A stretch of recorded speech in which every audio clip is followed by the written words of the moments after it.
আমার ফ্রেন্ডরাও জিজ্ঞাসা করেছে আমাকে যে এবার ঈদের তোমার সিনেমা আসছে না, তোমার কি মন খারাপ বা তোমার কি আফসোস হচ্ছে?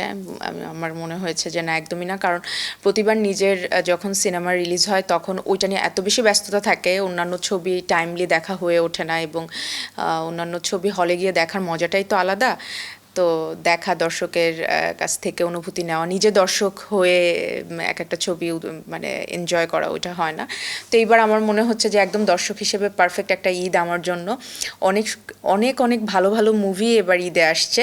আমি একটু নাম মেনশনই করতে চাই, কারণ আমি এই ছবিগুলো হলে গিয়ে দেখব, এবং আমি চাই যারা ঈদের সময় প্রত্যেকটি ছবি দেখেন, হয়তো এক একদিন এক একটা ছবি দেখেন, আপনাদের সব থেকে পছন্দ যে ছবি হয়, যে তারকার ছবি হয় সেটি দেখেন, তাদের জন্য অবশ্যই এটা আরও বেশি আনন্দের হতে যাচ্ছে, কারণ এবার কম বেশি সবার ছবিই রিলিজ হচ্ছে।